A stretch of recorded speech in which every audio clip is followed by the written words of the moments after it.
Olá, o Antagônico recebe hoje aqui essa figura lendária, Fábio Bentes, presidente do Remo. Fábio, obrigado por... Finalmente deu certo, né? A gente vinha conversando há muito tempo, mas sempre muitos compromissos. E agora deu certo a gente, esse bate-papo aqui, você está encerrando o mandato, não é isso? Obrigado por ter vindo, tá? E vamos para esse bate-papo aqui, que você vai falar um pouco de tudo. Pode falar de tudo, Fábio? Pode, fica à vontade. Tá, ok. Para mim é um prazer estar aqui para poder conversar e chegar na casa do torcedor e esclarecer as dúvidas que possam existir. É claro, e adiantando, isso é um bate-papo, Fábio. Eu queria, como eu sempre começo com os nossos convidados aqui, falando um pouco da tua trajetória. Né? Eu sei, na minha opinião, eu sou suspeito para falar, que sou revista, né? Com todo respeito ao pessoal do Paysandu, aos torcedores do Paysandu. Mas, salvo engano, é o maior, é a rivalidade maior do mundo do futebol, né? Se não for, está entre as maiores. E eu queria começar te perguntando como foi essa tua trajetória, como foi que tu estuda? Tu és de Belém, onde começa a tua vida no futebol? Bom, primeiro, sobre a rivalidade, é o clássico mais jogado no mundo. Nenhum outro clube Isso rival, isso é fato. Os clubes rivais que mais jogaram partidas no mundo inteiro. Isso aí é livro dos recordes, inclusive. Em relação à minha trajetória, sou de Belém, nasci, morei em Belém. Teve um período da minha vida profissional que morei 3 anos em São Paulo, voltei, depois morei 2 anos e meio em Brasília e voltei por compromissos profissionais, mas nunca perdi meu vínculo aqui com Belém. Sou nascido em berço remista, desde 3, 4 anos de idade ia com meu pai. Depois, com uns 13 anos, comecei a não querer mais ir com meu pai porque queria ir para cadeira, e aí comecei a ver aquele cantamento da arquibancada e comecei a ir com os amigos do prédio, amigos de escola, e aí me desgarrei dele, comecei a ir com a turma para arquibancada e desde então não parei de ir para arquibancada. Parei só agora, final de 2018, aí, quando fui eleito presidente do Clube do Remo, e aí até porque não tinha como, estando presidente, para arquibancada seria muito complicado do ponto de vista logístico para que isso pudesse acontecer. Eu imagino, sabe, tu assumiu o Remo. Tu assumiu o Remo num momento muito difícil, né? Mas antes de a gente entrar nessa seara da dificuldade e tal, como foi esse time para dizer, olha, vou ser candidato? E já vinha uma tentativa, tu já pensava nisso ou foi uma coisa assim da hora? Não, um desses jogos aí, ser mais exato, em 2012, aquele fatídico Remo e Cametá, que no último minuto o Cametá fez um gol e acabou sendo campeão paraense em 2012. E mais uma vez o Clube do Remo ficou sem calendário, né? Isso ainda no mês de maio, né, de 2012, o Remo ficou sem calendário para o resto do ano porque não conseguiu classificar para a Série D. Naquela época o Remo brigava aí para conquistar no Paraense a vaga para a Série D. Voltando para casa, junto com meu irmão, meus amigos e um primo, a gente conversando, a gente chegou à conclusão que tinha que fazer alguma coisa, né? Não dava para ficar mais a gente só reclamando na arquibancada, precisava fazer alguma coisa pelo clube. Comecei a me interessar pela vida política do clube. Meu pai, no início dos anos 90, já tinha sido diretor, mas era de basquete. Ele foi diretor alguns anos de basquete e frequentava o clube do Remo, frequentava a Assembleia também, chegou a ser diretor também da Assembleia, mas na área social. E a gente, nunca deixou de ir para estádio. E aí eu disse, não, preciso fazer alguma coisa. E aí comecei a me informar, quando foi em meados de 2013, eu fui convidado pelo então vice-presidente Zeca Pirão, né, me levou até o Sérgio Cabeça para ser diretor de marketing do clube naquele momento. Eu já pensava em alguma coisa? Não, por enquanto não. Estava preocupado em dar a tua contribuição. Com a minha contribuição como torcedor. Já trabalhava alguns anos com marketing, político, sempre foi a minha expertise ali. Desde 2002 eu comecei a me envolver em campanhas, trabalhando nessa área de marketing. E aí já tinha uma empresa, prestava serviço para alguns organismos públicos e alguns privados. E aí lá eu conheci o ex-presidente Zeca Pirão e ele me convidou. Aceitei o convite por ser remista, é um chamado, né? Não é nem um convite. E fui para o marketing do clube. E lá passei a me envolver uma série de ações, aí começamos a tratar de alguns contratos no clube, nos deparamos com algumas situações bem esdrúxulas, como a questão da loja do clube que eram cedidas para uma outra empresa de fora, chamava Bull Story. O Clube do Remo ficava 5% do faturamento, era muito pouco, arrecadava 3, 4 mil, só para fazer uma comparação aí, um corte. Hoje a gente arrecada mais... Pode-se dizer, então, que tu começaste, digamos assim, essa processo de mudança, já pelo marketing, já foi vendo... Pelo marketing do clube. Eu tomei um susto, o Remo ganhava entre 3 e 4 mil com venda de material esportivo. Hoje a gente ganha perto de 2 milhões de reais, Nossa, né? 10 anos depois, entendeu? Para tiver a transformação e eu participei de toda essa revolução. Isso, né? É uma revolução gigantesca que foi feita ao longo dos anos. E na época eu comecei a me envolver, lançamos uma camisa, aquela camisa 33, que veio com a vinda do Eduardo Ramos, a campanha foi toda tocada por mim, idealizada e tocada lá pelo setor de marketing, arrecadou aquilo, quase 2 milhões de reais só naquela venda daquela camisa, né? Naquele momento. E, enfim, comecei a participar de uma série de atividades e aí resolvi entrar para a vida política do clube. Tá. No ano seguinte, o Prilhão perdeu a eleição para o Minoa, eu fui candidato ao Conselho Deliberativo e fiquei. Em 2015, como conselheiro, comecei a participar das discussões. Então esse trabalho que você teve no marketing, teve peso para essa eleição para conselheiro.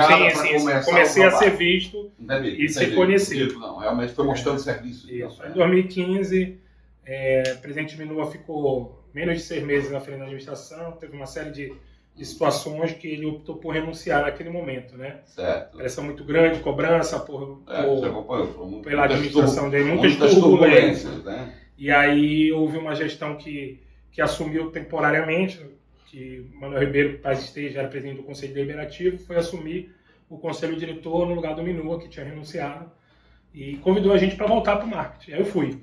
E foi naquela campanha que o Remo subiu da série D de dado para a série C. Né? E aí, enfim, lançamos camisa, lançamos material, criamos a loja do Remo, que até então era a marca da Boa História, né? Que a gente combatia desde o começo isso. A loja do Remo hoje tem 10 lojas espalhadas pela cidade, todos os shoppings têm a loja do Remo. E criamos naquele ano, em 2015, lançamos uma série de campanhas de arrecadação, o sócio torcedor bateu todos os recordes naquele ano, chegamos a 10 mil sócios e participamos diretamente desse acesso, da Série D para a Série C. E aí comecei a ser visto e teve que ter uma eleição no início de 2016 para terminar o mandato do Minoa. Né? O Manuel Ribeiro assumiu, ficou 6 meses, mas não podia ficar mais do que isso, e teve a eleição. E me convidaram para ser vice-presidente, na época na chapa do André Cavalcante, que foi presidente por 9 meses do clube. Aí assumi a vice-presidência com ele. Que hoje está na federação. Lá junto com o Ricardo. Um abraço para o André, um abraço para o Ricardo. A gente se encontra. Okay. E aí, assumi, no decorrer do mandato ali, a gente começou a divergir muito. No meio do caminho ali, mais ou menos em julho, eu optei por me afastar, para não gerar uma cisão dentro do clube, tanto é que o André foi candidato à reeleição e eu já não participei mais. Discordava de algumas conduções dele, não tinha relação com nenhuma irregularidade, não é isso. Mas a gente tinha forma diferente de ver, administrar o clube. O André foi um cara meio do confronto. Normal, a divergência é normal. Né? E eu era um cara que gostava de agregar, porque eu achava que só somando forças que a gente ia conseguir. E aí me afastei e fui candidato ao conselho novamente e voltei. Aí fiquei 2 anos no conselho e aí resolvi me preparar. Eu disse, não vou mais participar do projeto de ninguém. Eu vou construir um projeto em que eu possa estar à frente para poder ser cobrado por algo que eu estou tocando, Eu não estou mais dentro do projeto de ninguém, porque todos os projetos que eu participei até então, eu concordava com algumas coisas, eu discordava de outras. Eu digo, não, preciso ter um projeto que eu tenha condição de capitanear e que assumir a responsabilidade. Foi aí que eu fui me preparar. Aí fiz curso de gestão esportiva, análise de desempenho, gestão específica de futebol, pela Universidade de Futebol. Comecei a fazer contato, visitei os clubes, então busquei formação e conhecimento, comecei a instituir contato e agregar pessoas que tinham o mesmo pensamento. Aí formamos um grupo grande e no final de 2018 teve eleição e eu resolvi lançar a chapa e a gente foi eleito presidente. E aí construiu essa história aí de 2 mandatos que está concluindo agora. Pois houve disputa nessa... Houve, foi contra o ex-presidente Manuel Ribeiro, já falecido, sim. Grande vitorioso aí na história do clube, e contra o Marco Antônio Pino, magnata, que é candidato agora. Que agora está...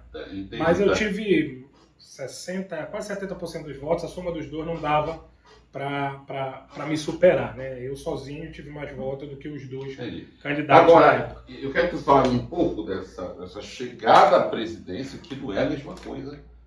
Uma coisa é tu tá no marketing, outra coisa é tu tá olhando, outra coisa é virar vidraça, né, Fábio? Não é uma coisa fácil, mas a gente tem que reconhecer, você revolucionou a história do clube, né?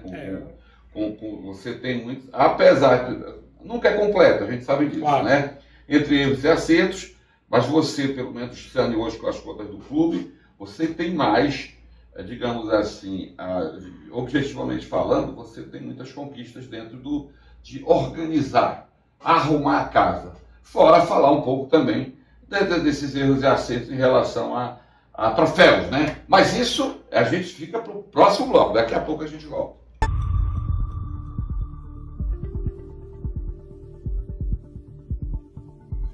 Ó, de volta aqui nesse bate-papo, essa entrevista com o Fábio, aqui, Fábio Best, presidente do Remo, que está se despedindo agora desse mandato, né? Tá fechando aí com chave de ouro.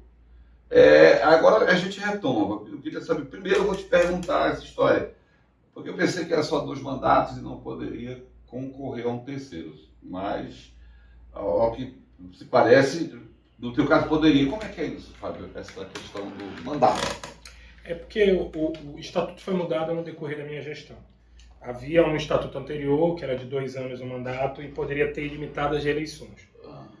Antes do fim do meu primeiro mandato, houve uma mudança estatutária para aumentar o mandato para 3 anos e definir uma única reeleição de 3 anos. Eu fui eleito uma vez nessa nova regra, então eu teria direito a uma nova reeleição. Porque mudou a regra, então eu fui eleito uma vez nessa nova regra. Entendimento jurídico pacificado já, a gente fez consulta, inclusive, para o desembargo, então havia uma... Esse mandato está encerrando já em 3 anos, então poderia... O primeiro de 3 anos. 3 anos, e aí eu teria direito... seria uma lógica. Mas eu não quero, opção pessoal. Tu achas, o que eu posso dizer, ou podemos dizer, cara a cara, dizendo, tu acha que já deu tua contribuição para o clube? Já? Sim, posso continuar colaborando, mas não mais como presidente, até porque eu acho que é um desgaste pessoal muito grande estar à frente de um cargo desse. Disposição, vida pessoal, toma muito tempo. Tem uma filha pequena, tu acaba não dando atenção, acompanhando a TV. Quantos não tem dois? 46. 46 anos. Mas acho que eu envelheci uns 20 nesse período aí que eu tô lá. Olha, eu sou 6, sou 52. Agora olha só. Engordei 35 quilos e envelheci 10. Me fala aí, como foi chegar no clube? Em que momento tu chegaste? Vamos relembrar aí. O Remo viveu uma situação muito delicada do ponto de vista administrativo e financeiro, né? Acho que não é segredo para ninguém as dificuldades inúmeras que tinha ali, estava 7 meses de salário atrasado, uma dívida trabalhista tida como impagável de mais de 30 milhões, uma dívida tributária altíssima e com parcelas atrasadas, prestes a perder o Profut, uma dívida civil também, que até então ninguém tinha coragem de enfrentar de frente, que já estava gerando bloqueios e possibilidade de leilão do nosso patrimônio, o Bainão fechado, não tínhamos onde treinar, não tínhamos onde fazer academia. Esse era o retrato do Remo naquele momento. Vamos fazer aqui uma linha do tempo, só para a gente entender. Quando tu assumiu a primeira vez, foi que ano? Foi dezembro de 2018, mas na verdade pode botar 2019. 2019 que eu comecei a administrar, né? Nós estamos em 2023, às 20, 21, 24 anos, não é isso? Isso, vai fazer o 5º ano no final do ano. Pois é.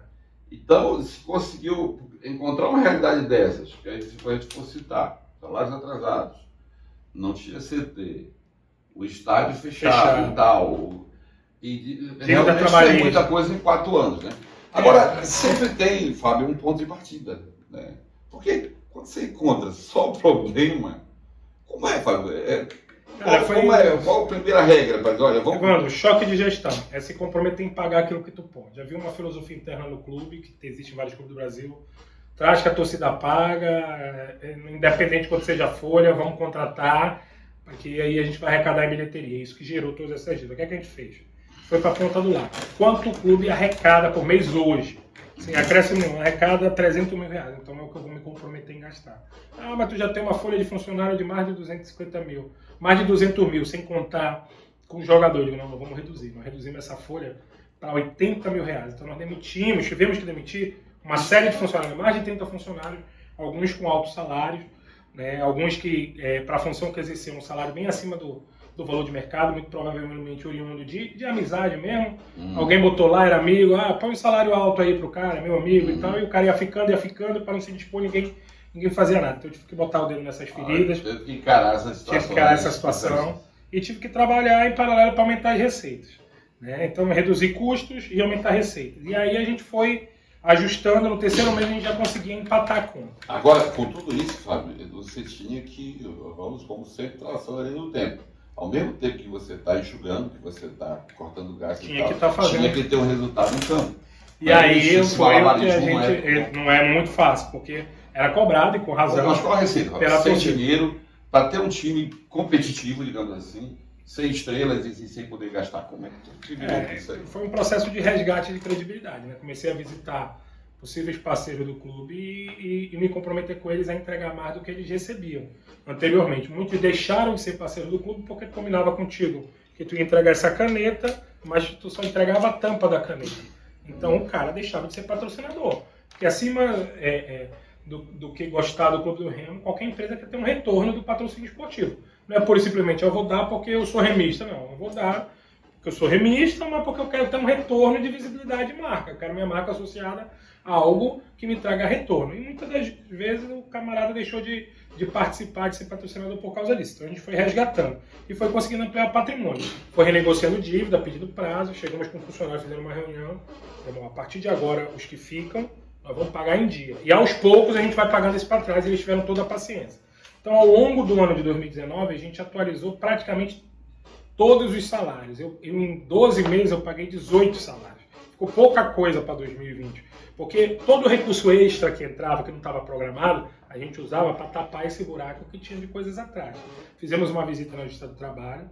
Lembro bem essa primeira reunião, o Ministério Público do Trabalho, o Juiz do Trabalho, o doutor Itamar, que hoje é desembargador. E dissemos para ele o seguinte, nós só queremos a oportunidade de regularizar isso. De uma paciência de vocês, a promotora na época até disse, já ouvi isso de vários presentes, mas não era eu, nenhum deles. E peço esse voto de confiança, nós vamos fazer tudo conforme a gente combinar aqui. Só quero um prazo, uma tolerância para que a gente possa ajustar. E ajustamos, né, a ponto de que agora, no mês de outubro, a gente vai ter uma cerimônia de encerramento da vara centralizadora, porque a gente conseguiu quitar toda essa dívida, que era uma dívida histórica, que remonta a quase 50 anos de dívidas trabalhistas que o Clube do Remo tinha ano após ano esse tipo de responsabilidade. Então, entendo que foi um trabalho desgastante, herculoso. Nós, inclusive, fomos já nos primeiros meses campeões paraenses, em 2019. Fizemos uma boa campanha no Campeonato Brasileiro. No último jogo, a gente perdeu a oportunidade de ir para o jogo do acesso. Questões da bola, mas o nosso time tinha condições ali naquele momento. No decorrer do ano, a gente conseguiu bolar uma estratégia, né, a partir desse resgate da credibilidade, para reabrir o Bainão. Ainda em 2019 ele foi reaberto, no mês de julho de 2019, nós assumimos em janeiro. Em julho a gente conseguiu, porque a gente lançou um jogo fictício e vendemos ingressos para esse jogo. Não tinha data, não tinha adversário, entendeu?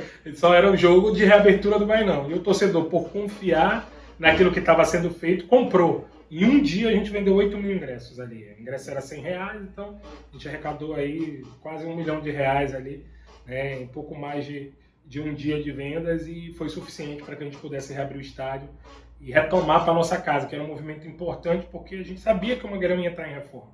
O Bernardo Helder já tinha sinalizado que o Mangueirão entraria em reforma para que pudesse se adequar para voltar a receber jogos nacionais, né? Então, havia essa aflição nossa, porque a gente sabia que se não fizesse esse movimento de reabertura do Bainão, dali a 1, 2 anos, o Mangueirão ia passar por um processo de reforma e a gente não ia ter onde jogar. Falou dessa questão, o governo do Estado ele ajudou nesse aspecto, digamos assim, para... Bastante, bastante. Eu acho que Remo e Paysandu não tem do que reclamar do governo do Estado. Além daquilo que já acontecia, da transmissão do campeonato, do patrocínio do Bampará, houveram outros patrocínios. O nome do Bainão hoje é Bampará Bainão, da Curuzu é Bampará Curuzu. O nome o Bampará, que era patrocinador só do Campeonato Paraense, passou a patrocinar os clubes também no Campeonato Brasileiro. E se foi criando, ao longo dos anos, uma série de parcerias. Uma estratégia de marketing e também uma lógica, porque o futebol é paixão do Estado do Pará. Claro, mas dá retorno e tem que dar mesmo. E realmente é uma coisa que é um investimento certo, né? É isso. E dá visibilidade, porque é divulgada a marca do governo para o Brasil inteiro. Com certeza, Fábio. Se tu fosse alencar, olha, foi a palavra mestra do negócio. Segurar os gastos e para dizer que você conseguiu tudo isso. Sim, austeridade. Pulso firme e não deixar os gastos descontrolados. Muitas das vezes eu fui criticado, inclusive no futebol, por não fazer loucura, né? Às vezes quando o projeto está dando errado, dirigentes anteriores pegavam, mandavam 20 embora, contratavam outros 20. E isso deixava uma dívida trabalhista no clube. Eu não fiz isso para não gerar esse tipo de desgaste. Muito provavelmente, em alguns anos, isso foi responsável por a gente não conseguir os resultados que a gente gostaria. Mas ainda assim, em menos de 5 anos, a gente conseguiu chegar em 7 finais, conquistar 3 títulos e conseguir um acesso. Não é um resultado que eu possa me envergonhar, mas eu acho que o Clube do Remo, pela força, pela tradição dele, poderia ter conquistado muito mais. Não, com certeza. A gente vai avançar daqui a pouquinho para o próximo bloco. Eu queria que tu falasses um pouco sobre esse final de gestão, né? Falar um pouquinho de uma entrevista. Eu nunca vi debate que teve você e o Fábio Pina, que eu não entendi muito bem, eu sou amigo do Fábio, sou amigo, e nós somos amigos também, não entendi porque ali tinha um candidato e um não candidato. Né? Eu fui provocado para isso. Tu vais falar um pouco sobre isso, mas que isso teve muito comentário, muito burburinho aí nas redes sociais e no meio dos clubes também. Né? Mas esse assunto para o próximo bloco, a gente volta daqui a pouquinho.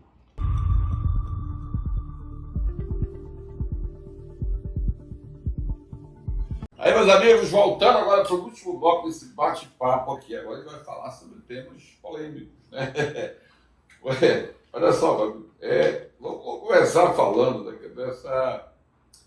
O Marco Pina, o Magnata, e foi teu adversário da última eleição, não foi isso? Foi. E é candidato, grande amigo meu. Marco, olha, você vem para cá, a gente vai conversar aqui tete a tete sobre essa candidatura. Mas vocês tiveram aí, eu não sei como é que foi isso. Eu sei que eu abro a TV, aí eu ligo a TV e vocês estão lá num debate e eu não entendi. Um é candidato e o outro está saindo do mandato. Como é que foi isso, Fábio? Eu, particularmente, me surpreendi com a postagem dele nas redes sociais, me desafiando para debater o Clube do Remo. Ele ia mostrar para todo mundo que eu era uma farsa, que eu não era um bom gestor, que ele me desafiava. Aí o diário, o grupo, né?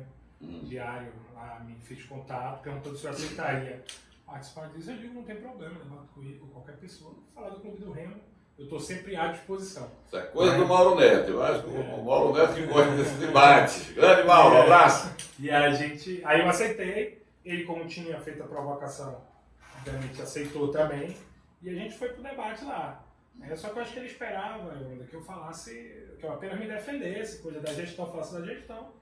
Eu acho que dentro dessa oportunidade a gente tinha que mostrar também aquilo que ele também teve de participação no Clube do Remo, porque como ele mesmo diz, ele tem mais de 20 anos de vida dentro do clube. Então ali ele precisava ter também questionado das participações que ele teve em outras gestões, porque ele não é um candidato novo no clube, ele participou de diversos momentos das administrações do clube e na sua grande maioria foram administrações que tiveram um futebol desastroso. E ele estava lá do lado, cuidando do futebol, que sempre foi a área que ele militou. Então, prometer um sonho impossível é muito fácil, né? Mostrar que fez o diferente daquilo que está prometendo, aí é o outro desafio. Com certeza. Nesse final de mandato, Fábio, acho que você tem muitas conquistas. O que você tem a dizer, digamos assim? Eu queria que você fizesse um contraponto entre as conquistas que são inegáveis, né, as contas do clube, isso é muito importante, mas sempre para o torcedor o que importa é o negócio, é levantar a taça, mostrar e tal. E isso, como você sabe, não se teve muito. Se teve se fez um lado e não se conseguiu muito no outro. Eu queria que você fizesse um contraponto essas duas coisas. Né? Como é que você sai hoje? Qual a tua avaliação? Para você mesmo, não para torcedor, não, qual a lição que você tira disso? Veja, a gente teve alguns momentos do clube na história. Né? Até ali, no final dos anos 90, início dos anos 2000, era um clube que era organizado, pagava seus compromissos em dia, não tinha grandes problemas administrativos, de débitos, era uma coisa que conseguia cuidar do dia a dia e conseguia ter os resultados. A partir de 2001, mais ou menos, a coisa mudou. Né? Foi uma virada de chave que começou-se a ter uma sucessão de administrações irresponsáveis, mesmo com alguns bons gestores no decorrer desse período, mas eles não conseguiam organizar a casa de forma suficiente para que pudessem ter o resultado esportivo em paralelo com o clube em condições de administração. Quando eu fiz a minha campanha, e o torcedor que acompanhou naquele momento vai resgatar isso se buscar, eu me comprometi em organizar a casa. E, em paralelo, buscar os resultados esportivos que todos nós, torcedores, queremos. Mas a prioridade era organizar a casa. A gente vê, historicamente, os clubes que conseguiram organizar a sua casa tiveram um período sem grandes conquistas. O Flamengo está aí para provar isso. O período do Bandeira de Melo ali, foram 4, 5 anos praticamente sem conquistar nada. Se não me engano, conquistou uma Copa do Brasil e só nesse período. O Fortaleza começou um processo de organização lá no início de 2010, 2011 e levou 7 anos para sair da Série C. Então, assim, a gente precisa entender que não é da noite para o dia que tu transforma um clube que vinha de uma má fama no mercado, porque isso inclusive conta, tu vai contratar um profissional, um jogador, um treinador, ele pergunta para outras pessoas que passaram como é o Remo paga direito, o Remo tem estrutura, a gente tem condições de trabalho, e a decisão dele passa por aquilo que ele ouve. Então era muito difícil tu contratar, e quando tu conseguia contratar era por preços exorbitantes, porque o cara já botava uma margem contando que não vai receber, né? Então tu já põe aquele acréscimo na pedida esperando não receber, né? Então a gente tinha essa dificuldade de contratação e a gente tinha dificuldade de ter resultado. Até conquistou alguns bons resultados de 2000 para cá. Mas sempre eram os trancos e barrancos, atrasando salário, com 3, 4 meses, tendo história de corte de energia, tendo problema de pagamento de contas, enfim, uma série de situações que o torcedor não gostava de estar acompanhando, entendeu? E que não consolidava o Clube do Remo desportivamente. Eu acho que para te consolidar desportivamente numa divisão superior, para não ficar nesse sobe e desce, que vem sendo a tônica dos clubes paraenses, né? Para não ficar nesse sobe e desce, é preciso ter uma estrutura sólida. Quando tu constrói um prédio, tu tem que ter um alicerce forte, tu tem que ter uma boa estruturação, um bom primeiro andar. Essa foi tua maior preocupação. Pode subir. Então a minha preocupação era fazer esse alicerce, fazer essa base para que o Clube do Remo pudesse subir em definitivo e só crescer a partir daí. Isso foi feito, é inegável, nem meus adversários questionam que a gente fez um trabalho de reestruturação do clube. O questionamento que eu recebo é com relação aos resultados de futebol. Está correto, a gente gostaria de ter tido melhores resultados, mas o futebol não é uma ciência exata. Nem sempre a bola vai entrar. Aí a gente vai para esse ano, para não ficar pegando recorte muito longo. Tivemos pelo menos 4, 5 jogos que a gente perdeu gols impossíveis de perder, aquele do Marcelo Fortaleza embaixo da trave, pênalti não marcado, gols não anulados. Se qualquer um desses jogos que o torcedor que está me assistindo lembrar tivesse um resultado diferente, ao invés de a gente ter perdido, a gente tivesse ganhado, hoje a gente estaria na segunda fase, provavelmente disputando a vaga do acesso. E aí, o que está sendo criticado como muito ruim estaria sendo tratado como muito bom, porque o acesso mascararia eventuais problemas que podem ter acontecido esse ano. Então, muitas das vezes é o detalhe que define a vida no futebol. Aquela bola entrou, aquela bola não entrou. Mas eu espero ser julgado e avaliado, e a continuidade do trabalho está em prova nesse momento de eleição, né? Mas eu espero ser julgado e avaliado pelo aquilo que eu tenho controle, que é a administração do clube. Quando a bola começa a rolar, meu amigo, aí tudo pode acontecer, nem sempre o melhor vem. Dentro desse temos contexto, histórias no futebol aí. Dentro desse contexto, tem duas situações que eu acompanhei. Uma não era na tua gestão, que foi na Copa Verde. 2015, ganhamos né? aqui em Belém com uma 4-1, diferença elástica e lá. lá. Mas ali ainda, eu vou te ser sincero, como torcedor, Eu era conselheiro nessa época, eu não estava na gestão. como torcedor, o melhor jogo que eu vi do Clube do Remo, eu estou te sendo sincero, foi esse jogo agora com o Corinthians. O melhor jogo que eu vi. Onde eu vi o Remo jogando como nunca foi nesse jogo contra o Corinthians. E se repetiu a mesma coisa. Aí eu ia te perguntar, você já dentro desse contexto que você está falando, quando a bola rola e tal, mas era outro time no jogo da volta. Por que tu acredita isso? Você como... O que acontece? Por que essa coisa muda tanto? Né? O time não jogou com, digamos, no jogo da volta o time não jogou com regulamento? O que foi? O que você acha? Não, veja, você fez um comentário que é uma reflexão que eu faço. Né? Até ali mais ou menos aquele confronto com o Corinthians, realmente, a gente era cantado em verso e prosa como um time preparado para o Campeonato Brasileiro. Exato. E favorito. E de lá para cá desenvolveu. E de lá para cá houve uma queda de rendimento. Na minha avaliação, é mais fácil avaliar agora, depois, né, do resultado, no momento a gente acaba tendo dificuldade de analisar. Houveram quedas individuais de rendimento, alguns dos jogadores principais caíram individualmente. Houve um estudo da nossa forma de jogar natural, quando o clube se destaca, que os adversários comecem a procurar entender como é que joga. Então, o modelo do Cabo, e aí faltou para o Cabo se reinventar no processo, foi estudado, especialmente pelo Corinthians, e depois replicado por outros clubes que vieram depois. E com isso a gente teve dificuldade de jogar no segundo jogo, mas ainda assim foi para os pênaltis, né? Mesmo sem a gente ter feito uma grande atuação.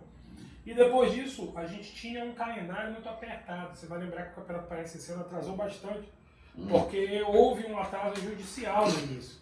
Então, tinha uma pendenga entre dois clubes do interior com relação à vaga. Isso foi parar lá no Rio de Janeiro, no STJD, ao ponto que teve até uma intervenção no tribunal aqui, estadual, por conta dessa pendência. Eu lembro, né? Foi fechado o Tribunal de Justiça Desportiva daqui do Pará.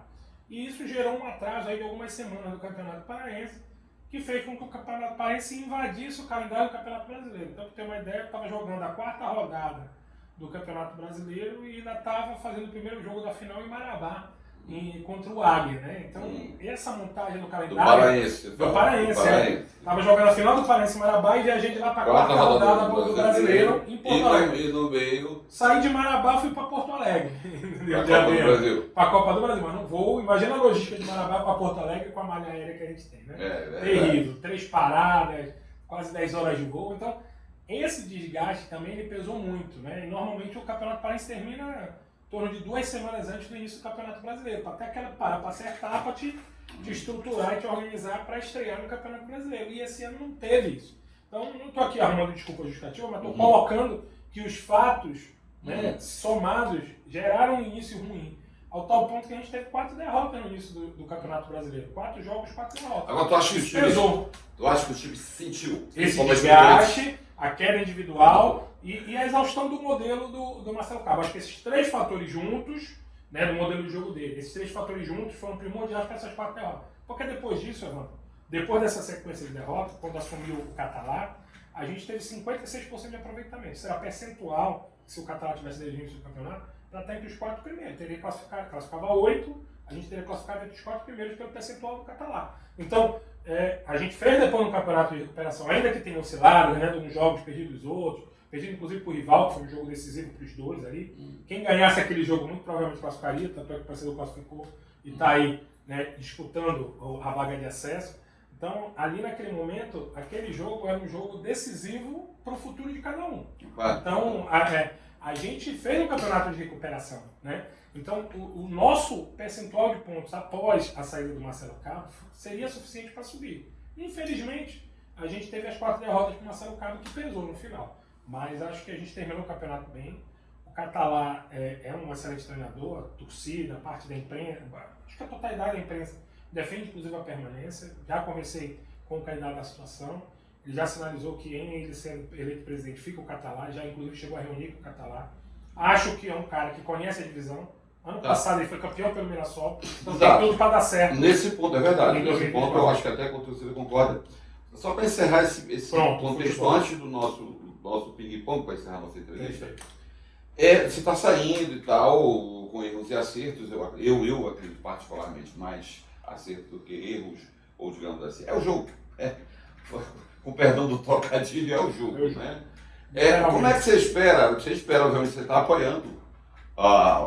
Quem você está apoiando agora? Eu estou indo. E o que você espera agora daqui? Você deve continuar ajudando, com certeza. O guerreiro nunca foge da luta. Mas o que você espera a partir de agora, que você estava falando? O que você espera que venha acontecer com o Remo? O que você espera da nova gestão, se for vitoriosa, é claro? Qual a tua expectativa para fechar esse contexto? Bom, primeiro te dizer que entendo que a gente vai entregar para o próximo presidente, independente de quem seja, um Remo muito melhor do que eu peguei.